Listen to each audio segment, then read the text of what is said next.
I don't like words that hide the truth. I don't like words that conceal reality. I don't like euphemisms or euphemistic language. And American English is loaded with euphemisms because Americans have a lot of trouble dealing with reality. Americans have trouble facing the truth. So they invent a kind of a soft language to protect themselves from it. And it gets worse with every generation. For some reason, it just keeps getting worse. I'll give you an example of that. There's a condition in combat. Most people know about it. It's when a fighting person's nervous system has been stressed to its absolute peak and maximum, can't take any more input. The nervous system has either snapped or is about to snap. In the First World War, that condition was called shell shock. Simple, honest, direct language. 2 syllables. Shell shock. Almost sounds like the guns themselves. That was 70 years ago. Then a whole generation went by, and the Second World War came along, and the very same combat condition was called battle fatigue. 4 syllables now. Takes a little longer to say. Doesn't seem to hurt as much. Fatigue is a nicer word than shock. Shell shock. Battle fatigue. Then we had the war in Korea, 1950. Madison Avenue was riding high by that time, and the very same combat condition was called operational exhaustion. Hey, we're up to 8 syllables now. And the humanity has been squeezed completely out of the phrase. It's totally sterile now. Operational exhaustion. Sounds like something that might happen to your car. Then, of course, came the war in Vietnam, which has only been over for about 16 or 17 years. And thanks to the lies and deceit surrounding that war, I guess it's no surprise that the very same condition was called post-traumatic stress disorder. Still 8 syllables, but we've added a hyphen. And the pain is completely buried under jargon.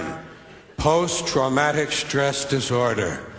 I'll bet you if we'd have still been calling it shell shock, some of those Vietnam veterans might have gotten the attention they needed at the time. I'll bet you that. I'll bet you that.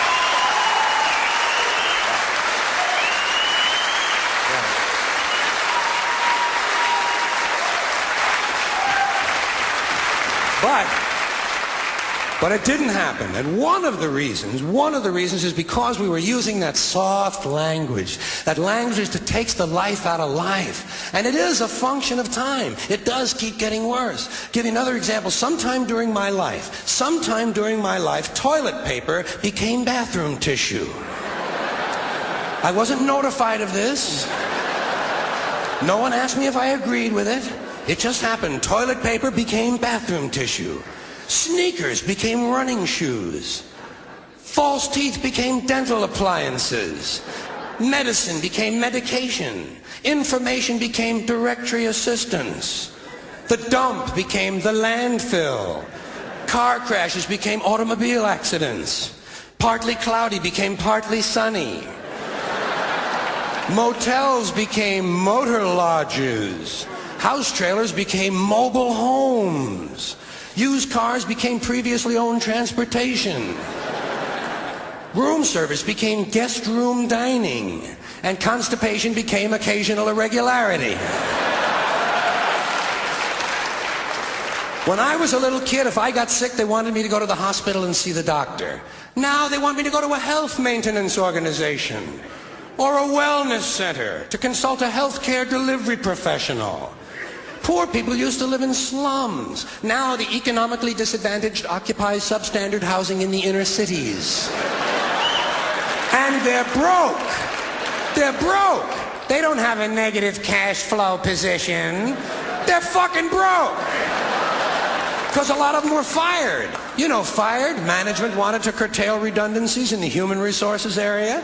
So many people are no longer viable members of the workforce. Smug, greedy, well-fed white people have invented a language to conceal their sins. It's as simple as that. The CIA doesn't kill anybody anymore. They neutralize people.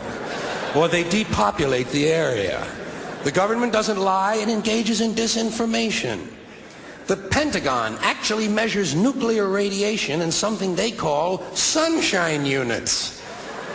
Israeli murderers are called commandos. Arab commandos are called terrorists. Contra killers are called freedom fighters. Well, if crime fighters fight crime and firefighters fight fire, what do freedom fighters fight?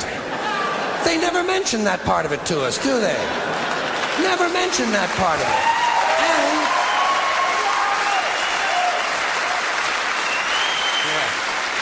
And some of this stuff is just silly. We all know that. Like on the airlines, they say they want a pre-board. Well, what the hell is pre-board? What does that mean? To get on before you get on? They say they're going to pre-board those passengers in need of special assistance. Cripples! Simple, honest, direct language. There's no shame attached to the word cripple that I can find in any dictionary. No shame attached to it. In fact, it's a word used in Bible translations. Jesus healed the cripples. Doesn't take 7 words to describe that condition. But we don't have any cripples in this country anymore. We have the physically challenged. Is that a grotesque enough evasion for you? How about differently abled? I've heard them called that, differently abled. You can't even call these people handicapped anymore. They'll say, we're not handicapped, we're handy-capable. These poor people have been bullshitted by the system into believing that if you change the name of the condition, somehow you'll change the condition. Well, hey, cousin, doesn't happen. Doesn't happen. We have no more deaf people in this country, hearing impaired. No one's blind anymore, partially sighted or visually impaired. We have no more stupid people. Everybody has a learning disorder. Or he's minimally exceptional. How would you like to be told that about your child? He's minimally exceptional. Oh, thank God for that. Psychologists actually have started calling ugly people those with severe appearance deficits. It's getting so bad that any day now I expect to hear a rape victim referred to as an unwilling sperm recipient.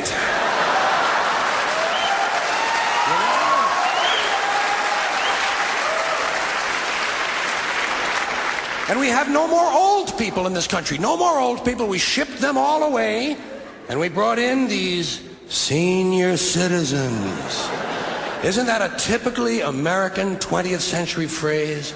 Bloodless, lifeless. No pulse in one of them. A senior citizen.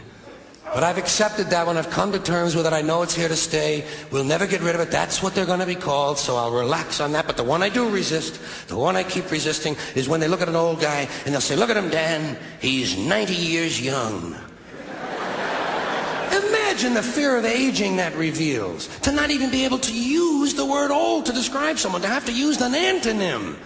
And fear of aging is natural, it's universal, isn't it? We all have that. No one wants to get old, no one wants to die, but we do. So we bullshit ourselves. I started bullshitting myself when I got to my 40s. As soon as I was in my 40s, I'd look in the mirror and I'd say, well, I guess I'm getting older. Older sounds a little better than old, doesn't it? Sounds like it might even last a little longer. Bullshit, I'm getting old. And it's okay, because thanks to our fear of death in this country, I won't have to die. I'll pass away.